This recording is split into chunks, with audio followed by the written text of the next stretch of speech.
The diner was buzzing with laughter and clinking dishes when she walked in, a young woman, maybe in her early 30s, wearing a faded coat and holding her purse tight like it carried the last piece of her world inside it. Her tired eyes scanned the room, searching for a seat. Nobody paid attention except the waitress, Jenny, who gave her a polite smile and pointed her toward a booth by the window, but what really drew everyone's attention was the group of bikers sitting in the corner, 6 of them, rough-looking men with leather jackets, tattoos, and loud laughter that seemed to fill every corner of the place. They were regulars, the kind people avoided sitting near the woman, whose name was Emily, quietly took her seat and ordered the cheapest meal on the menu, a small bowl of soup and a slice of bread. When the food came, she ate slowly, carefully saving bits of bread like each piece mattered. And when she was done, she asked the waitress softly, "Excuse me, can I take the leftovers from that table?" She pointed toward a booth that had just been vacated, plates still half full of fries, pancakes, and chicken. The diner fell quiet for a second. Jenny froze, not sure how to respond. Everyone knew it wasn't exactly allowed to give out leftovers from another customer. But Emily's eyes weren't asking for pity, they were pleading for something far simpler. I have a little girl at home," she whispered.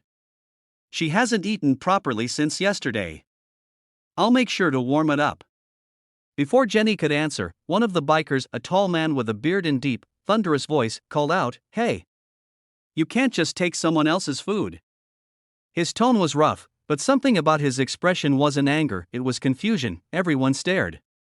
Emily froze in place.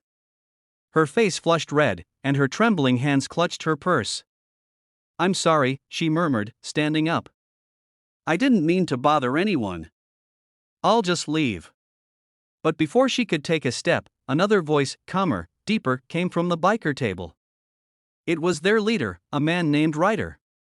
He had a reputation for being cold, even dangerous. But right now, he wasn't looking at her like a thug would, he was looking at her like a man seeing something that hit too close to home. "Wait," Ryder said. "You said, your daughter hasn't eaten?" Emily hesitated, then nodded slowly. Her voice cracked as she whispered, "She's 5. Her name's Lily. I've been looking for work, but it's been hard. I didn't want her to go hungry tonight." The room fell dead silent. Even the hum of the old jukebox seemed to fade away. Ryder stood up. His boots echoed across the diner floor as he walked toward her. Everyone expected him to yell, maybe kick her out. But instead, he pulled out his wallet, placed a $100 bill on the counter, and said to Jenny, "Pack up whatever you got in the kitchen. Hot, fresh, not leftovers. And make it enough for 2. Jenny blinked in shock. Emily's lips trembled. "Sir, I can't take." "You can," Ryder interrupted gently. "And you will." He turned to the rest of his crew. "Boys, you heard her. A kid's hungry tonight. What are we doing?" Without hesitation, the bikers pulled out their wallets, tossing bills and coins onto the counter, the sound of metal and paper hitting the surface echoing through the diner. One of them grinned. "Make it dessert too. Every kid deserves dessert." By now, tears were streaming down Emily's face. "I don't know how to thank you," she whispered. Ryder looked at her for a long moment before saying, "Don't thank me. Just feed your girl. And when you can, do the same for someone else. That's how this world gets better." The waitress hurried to pack bags of warm food, burgers, fries, pie, even a chocolate milkshake. When she handed it to Emily, her hands were shaking just as much as the young mother's. Emily clutched the bag like a lifeline. "You don't know what this means to me," she said softly. "You've just saved my daughter's night." Ryder smiled faintly. "Nah," he said. "You saved ours. Reminded us what we're supposed to be." When Emily walked out of the diner, the bell above the door chimed softly, and for a moment, even the bikers sat in silence, watching her disappear into the cold night with her food and a little hope. Jenny turned to Ryder, wiping her eyes.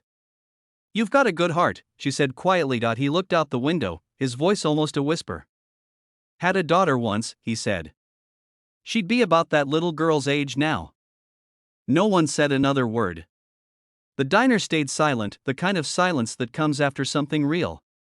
Something human, and somewhere down the street, in a dimly lit apartment, a little girl named Lily opened a box of fries and smiled for the first time in days, because a stranger with a rough beard and a broken heart decided to care that night. No one in that diner forgot what they saw, that kindness can come from the most unexpected souls. And sometimes the hardest hearts carry the deepest scars. So if this story touched your heart, if it reminded you that goodness still exists in the world, make sure to like this video, share it, and subscribe to the channel.